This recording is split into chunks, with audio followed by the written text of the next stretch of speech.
Buenas tardes, queridos amigos. Les saluda Wendy Pineda de TFKM Foundation, Toy for Kids Miami, como todas las tardes a las 4:45, aquí en tu espacio Conéctate con TFKM. Desde la semana pasada les estábamos informando que esta semana tendríamos el contacto en vivo con el abogado experto en el área de inmigración. Pues ese día llegó, ese día es hoy, lunes 20 de febrero, donde le estaremos dando a la comunidad la información correcta en el tema de inmigración.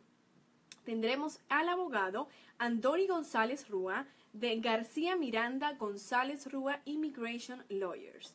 Él es un abogado de inmigración. Sus servicios incluyen la defensa de deportación ante los tribunales de inmigración, también en casos de detenidos y no detenidos. También tiene casos de ajuste de estatus, solicitud de ciudadanía, entre muchos otros servicios que este abogado Andoni está dándole a la comunidad, y hoy en TFKM Foundation pues le estaremos dando todas aquellas preguntas que nos han llegado a nuestro correo electrónico y que tiene de alguna u otra manera inquieta a nuestra comunidad. Hay muchos rumores, hay mucha información incorrecta que se comparte en las redes sociales, hay mucha información que dicen que dijo una persona, que dijo otra persona, pero la mejor manera de aclarar todas sus dudas siempre es con el asesoramiento de un profesional, de un abogado de inmigración. Y por eso el día de hoy vamos a estar respondiéndole a todas esas preguntas que nos han llegado nuevamente a nuestro correo electrónico, también por nuestro Messenger de Facebook, y vamos a estar diciéndoles qué es lo que tienen que hacer y en qué momento se debe buscar un abogado de inmigración para que lo defienda usted de la mejor manera. Al finalizar el programa les vamos a dar el contacto de esta prestigiosa firma de abogados para que usted, si tiene un caso de inmigración que necesita un asesoramiento profesional, pueda consultarlos con ellos. Ellos también estarán siendo parte de nuestro evento Justice for All, Justicia para Todos, donde ya saben muchos de ustedes que ayudamos a la comunidad, sobre todo a la comunidad inmigrante. Bueno, buenas tardes, abogado Andoni, ¿cómo está usted? Buenos días, Wendy, ¿cómo estás? ¿Qué tal? Muy bien, muchísimas gracias por estar aquí haciendo parte de esta gran conexión que tenemos nosotros con la comunidad y a la cual usted le estará respondiendo aquellas dudas, aquella comunidad inmigrante que está un poco nerviosa, un poco cansada también de todas estas mentiras que se están diciendo alrededor de esta situación migratoria que vive los Estados Unidos en este momento. Vamos a empezar con una de las preguntas que nos han llegado a nuestro correo electrónico de una persona que nos escucha todas las tardes, que nos dice: ¿qué debo hacer si yo no tengo un estatus legal y soy detenido por ICE? Bueno, nos hemos desconectado un momentico, pero estamos volviéndonos a conectar con el abogado. Saben que estamos en vivo tanto en Facebook como en Instagram y estas cosas suceden. Estamos ya conectados nuevamente, abogado. Sí, ¿cómo estás, Wendy? ¿Qué tal? Perfecto, bueno, entonces déjenme conectarlo nuevamente. ¿Nos escuchamos bien? Sí, estamos contentos, gracias. Ok, vamos a intentar nuevamente la llamada porque ahora sí creo que estamos conectados. Ok, le voy a repetir la pregunta cuando se nos desconectó la línea, que dice, una oyente nos dice: ¿qué debo hacer si yo no tengo un estatus legal en este país y soy detenida por ICE? Bueno, Wendy, lo primero que te diría es que en este momento toda la gente que está aquí, que entró indocumentada o que se hayan quedado fuera de estatus, pasaron una entrada con una visa, deberían hablar con un abogado de inmigración para ver qué soluciones puede haber en sus casos. Obviamente todos los casos son distintos y lo mejor que se les puede recomendar a alguien es que hablen con alguien que conoce para ver qué oportunidades tienen para hacer algo y para entender bien la situación en la que están. Obviamente si estás ya detenido por ICE, pues es en ese momento reaccionar y ver qué soluciones puede haber en el caso una vez ya detenido. Pero mucho de eso tiene que ver de cómo entró la persona, en qué estatus estaban, si tenían algún estatus, qué familiares tiene aquí en Estados Unidos, y eso va a variar mucho dependiendo qué tipo de caso. Lo que yo siempre le recomendaría a toda la gente es tener un plan por si acaso eso ocurre. Obviamente la gente sabe si está fuera de estatus o sabe si entró ilegalmente. Así que no hay nada que les pare de tener un plan con familiares y con amigos por si ICE decide detenerles en cualquier momento. Es decir, que es posible que pues eso lo pueda hacer el Departamento de Inmigración, pues detener a una persona y pues solicitarla para que entre en un proceso, ya sea, depende de la situación que ésta tenga, ¿cierto? Sí, o sea, el viernes salió una póliza nueva de parte de ICE que estamos esperando ver después de varios anuncios que hubo de parte del Departamento de Seguridad Interna. Lo que vimos con las pólizas nuevas que han salido el viernes es que básicamente ya no existe la discreción, por decir, de parte de oficiales de ICE.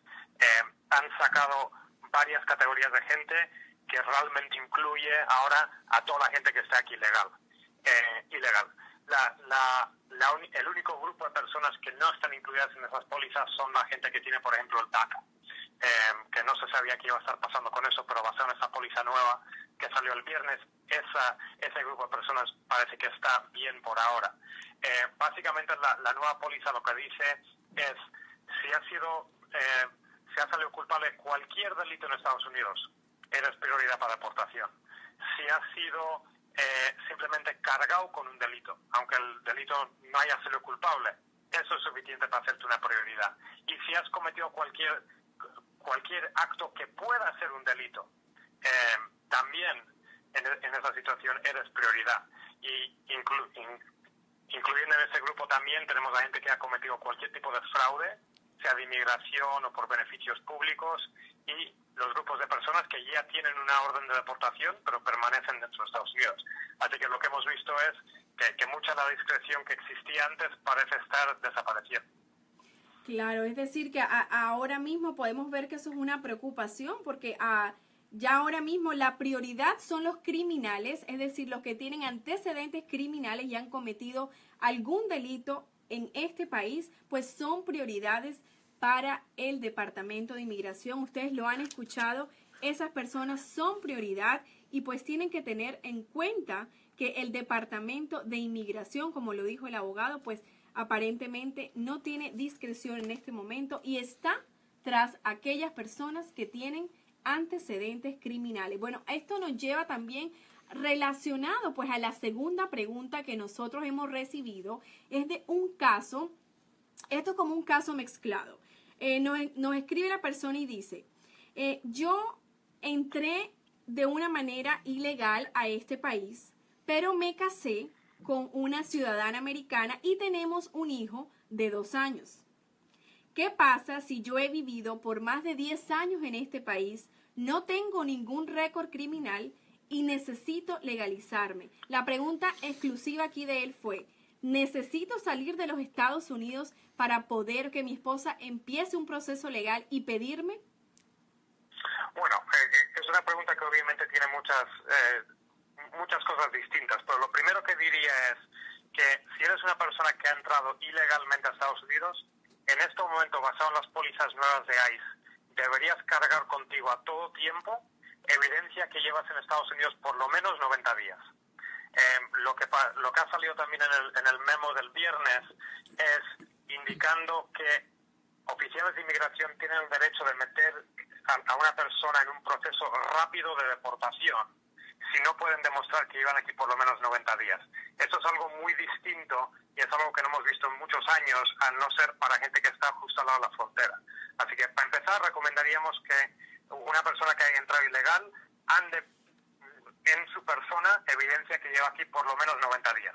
Cualquier documento que tenga un nombre y una fecha puede funcionar. ¿Ok? Ahora, en términos de la pregunta, obviamente si la persona entra ilegalmente y nunca fue admitida o nunca consiguió un parole, no es posible hacerse residente basado en matrimonio en Estados Unidos. Ahora, existe la posibilidad de todavía pedir un perdón provisional por la entrada ilegal que ocurrió y por el tiempo que la persona lleva aquí indocumentada, ¿ok? Una es de que ese perdón está aprobado, entonces sí se tendría que salir del país para procesar la residencia en el país de uno. Así que eso sería lo primero si esa persona, en el ejemplo que me diste, quiere tramitar la residencia por parte del matrimonio. La otra opción es, como lleva más de 10 años aquí, si fueran a meterle en corte delante de un juez, basado en el hecho de que tiene cónyuge, que es ciudadano y que tiene hijo que nació aquí, si puede demostrar un sufrimiento extremo, sería elegible para la cancelación de los 10 años.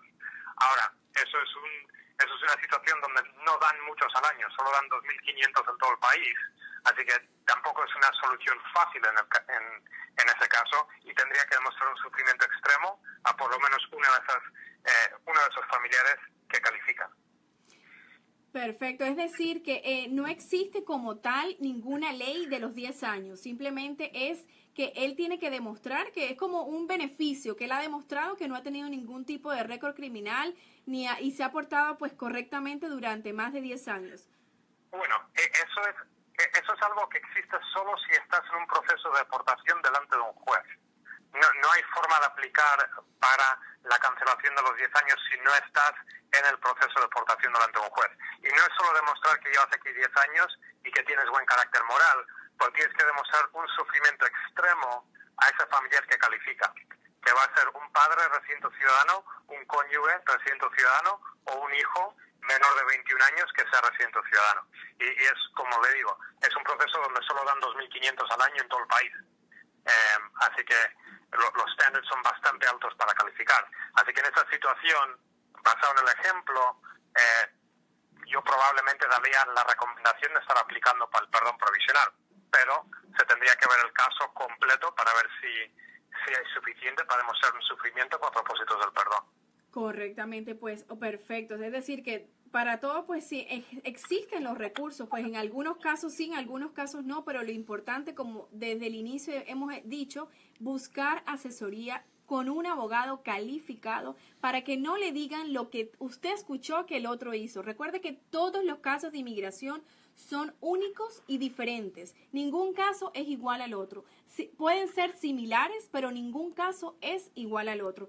Tenemos otra pregunta, pues ya ahora nos iríamos al tema de la inmigración que está viniendo de Sudamérica, es decir, de Venezuela, de Colombia, que está muy activa actualmente. Pues nos llega una pregunta que dice, yo soy venezolano y me están recomendando que haga asilo político. Escúchenme la pregunta. Me están recomendando que haga asilo político. Pero ¿qué pasa si ese asilo político no tiene el fundamento para que el Departamento de Inmigración lo apruebe? ¿Qué pasa con mi estatus temporal que yo adquiero durante el proceso de asilo? Si ese asilo es negado, ¿yo adquiero un estatus deportable?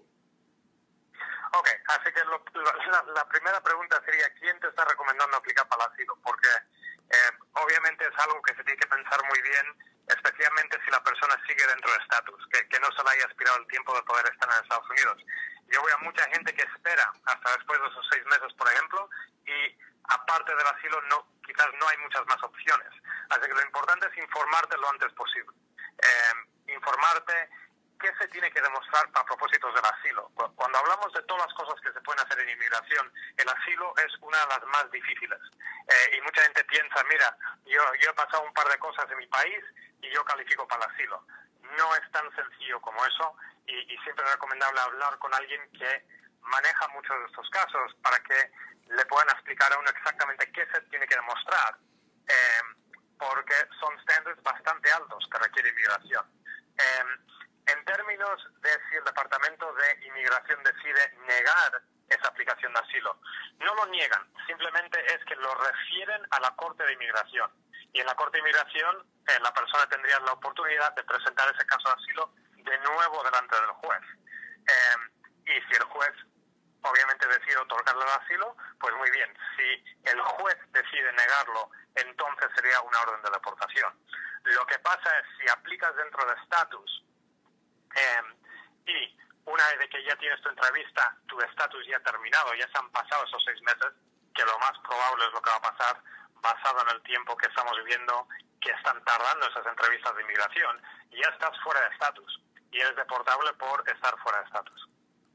Perfecto, es decir que también un tema muy importante aquí es que hay personas que tienen que tener en cuenta que cuando ustedes solicitan el asilo político, y quiero que sea algo que usted me lo confirme, aunque usted todavía tenga su vigencia de los 6 meses que le están dando, usted no puede regresar a su país si ya metió el caso de asilo político, ¿es correcto?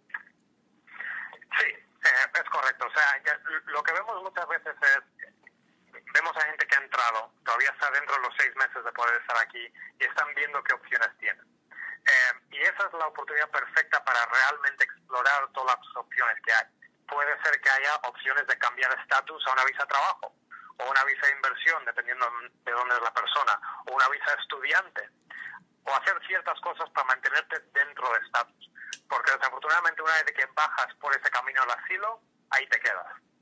O sea que vemos que el camino del asilo es prácticamente único y final. Correcto. En la gran mayoría de los casos. Obviamente eso puede cambiar, por ejemplo, si estamos hablando de una persona que llega soltera y durante el curso de los años que se puede tardar un caso de asilo, se casan con un ciudadano americano. En esas situaciones puede haber otras opciones en el caso. Pero lo que estamos viendo ahora muchas veces son familias que están llegando, esposo, esposa y hijos, y están buscando qué opciones hay.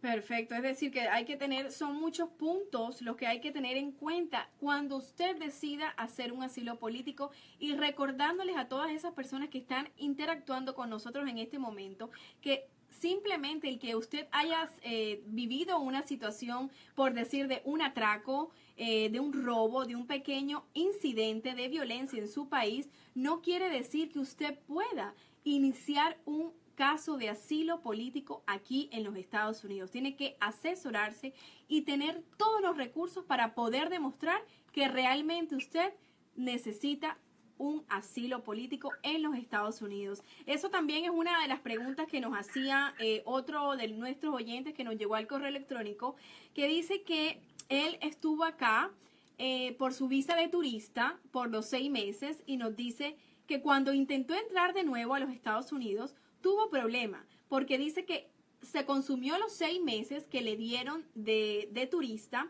y extendió esos 6 meses. Pero al regresar tuvo problemas con el Departamento de Inmigración. ¿Qué ocurre cuando uno consume los 6 meses que le da el Departamento de Inmigración siendo una visa de turista? ¿En todos los casos tiene problemas de no alentar como turista o no es así en todos los casos? Así que una vez de que ya pasas el límite de esos 6 meses, con todos los días que pasan fuera de esos 6 meses, empiezas a tener presencia ilegal, ¿ok? Y con cada día de presencia ilegal vamos llegando a ciertas penalidades.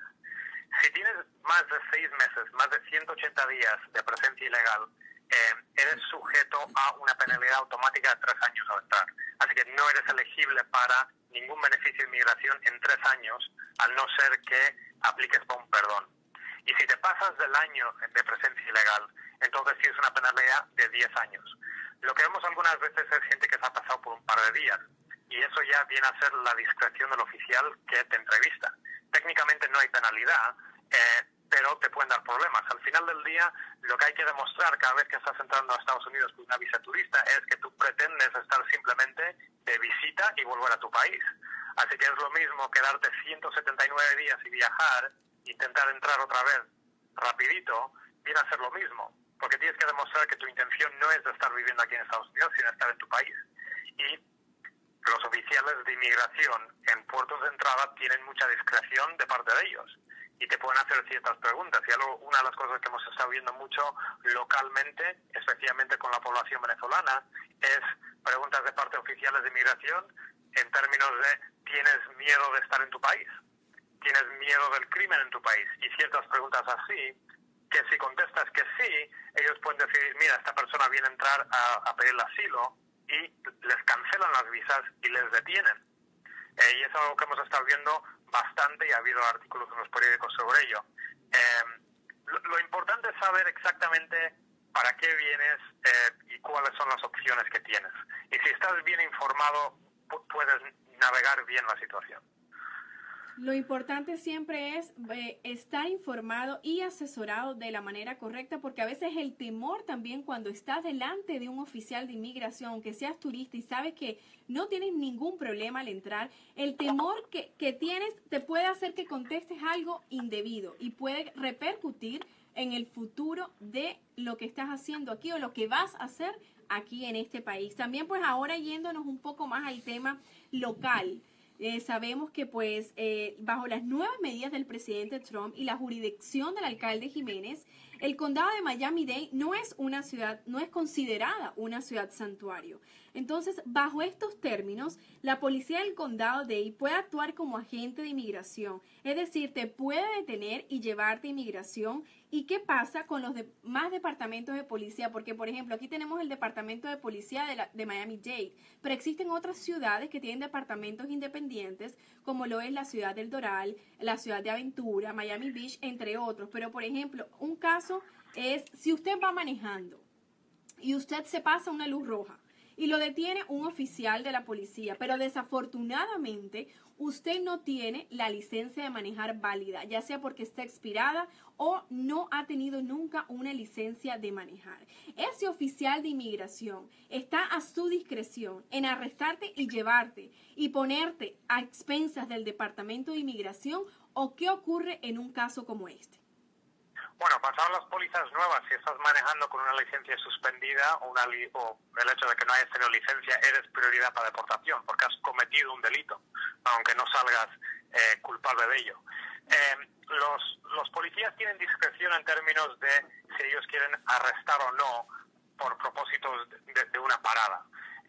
Lo que pasa en términos de los holds de inmigración viene a ser si deciden arrestarte una vez que llegas a la cárcel. Y allí automáticamente, al ver que no tienes estatus, que entras ilegal o que saliste fuera de estatus, ahí ya ellos pueden ponerte el hold de ICE. Ahora, si ICE decide venir a buscarte o no de la cárcel, eso ya es otra cosa.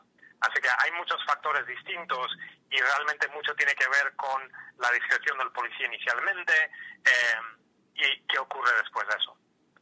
Ok, ¿y qué pasa con el tema de los departamentos de policía? Por ejemplo, la policía del condado de Miami-Dade, las otras policías de las otras ciudades, como lo dije anteriormente, ellos también actúan de la misma manera, considerando que una persona que tiene algún delito criminal o que está cometiendo algún delito en ese momento es arrestada y debe ser expuesta para ICE.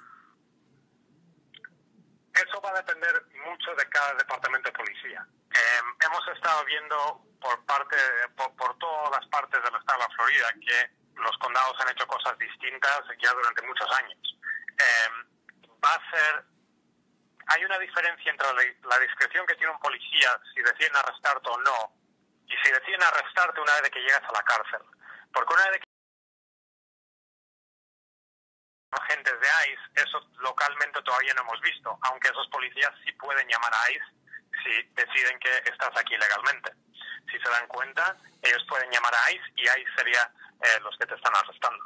Es decir, que sí lo pueden hacer y pues está simplemente a la discreción del policía, del departamento de la ciudad, pero sí se puede hacer. Todas las personas que tienen esas dudas de que un policía lo puede detener porque usted cometió una simple infracción de tránsito, pues sí, señor, sí lo puede hacer y desafortunadamente usted puede ir a expensas del Departamento de Inmigración y pues ya ahí tiene usted que buscar un buen abogado de inmigración como Andoni, que nos está hablando aquí en este momento y asesorando a toda la comunidad y dándole un update de todas esas nuevas regulaciones y nuevas pólizas que este viernes pasado, 17 de febrero, salieron del Departamento de Inmigración de los Estados Unidos. Hablando también de ese tipo de cambios que está pasando aquí en el Departamento de Inmigración, ¿qué pasa también con nuestros hermanos cubanos?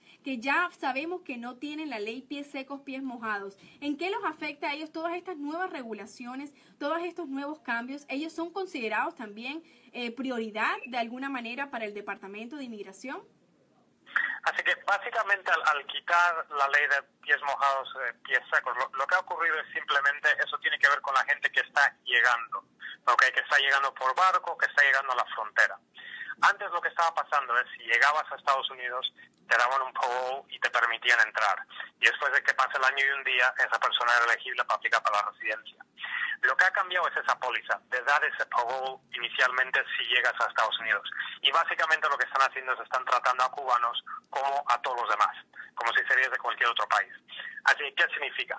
El ajuste cubano sigue, eso es parte de la ley, ¿ok? Y tendrían que quitar esa ley para que desaparezca el ajuste cubano.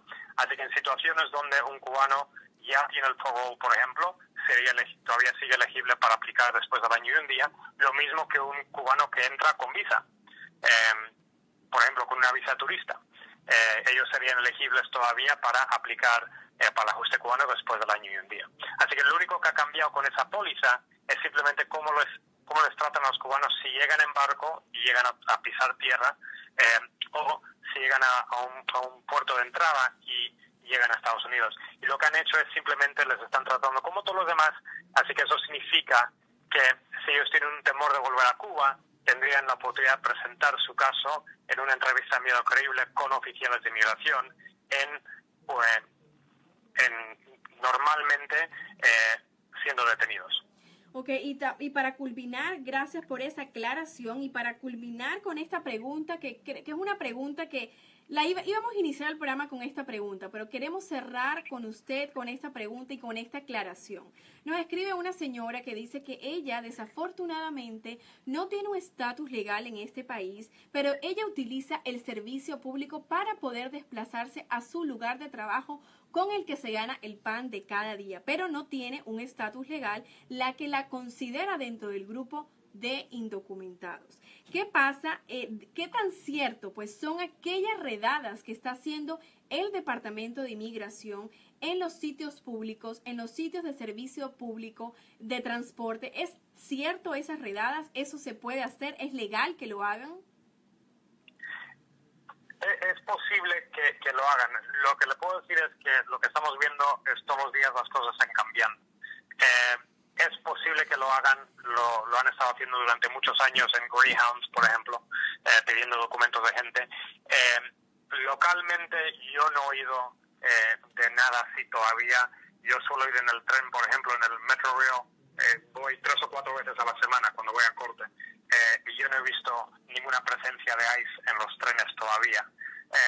Eso es algo que vamos a tener que seguir observando y ver cómo van cambiando las cosas, pero hay una gran diferencia entre tener una conversación con un oficial de ICE en la calle comparado a en tu casa. Y lo que la gente tiene que recordar es, si oficiales de ICE les tocan la puerta en la casa, no hay nada en la ley que dice que esa persona tiene que abrir la puerta, al no ser que los oficiales de ICE tengan un warrant firmado por un juez, ¿ok? No es necesario abrir la puerta. Si abres la puerta porque están buscando a otra persona, por ejemplo, y ahí estás indocumentado, ahí sí hemos estado viendo que han estado metiendo a otra gente también con las personas que están buscando. Así que mucho va a depender siempre de cuándo es esa conversación, si es simplemente en la calle o si es en el lugar de uno. Y si es en el lugar de uno, la persona tiene muchísimos más derechos. Lo que yo siempre le recomendaría a alguien que está indocumentada o que se quedó más tiempo lo permitido es, si vas a tener una conversación con un oficial, con un agente de ICE, siempre pide hablar con tu abogado antes de hacer cualquier declaración con ellos. Usted tiene el derecho de hablar con un abogado y que un abogado te represente en esa situación. Y también otro punto importante en ese, no debe firmar ningún tipo de documento antes o cuando tenga una presencia de un abogado, ¿correcto? Eso es como todo, ¿no? Nunca quieres firmar algo sin entender exactamente qué es lo que está diciendo.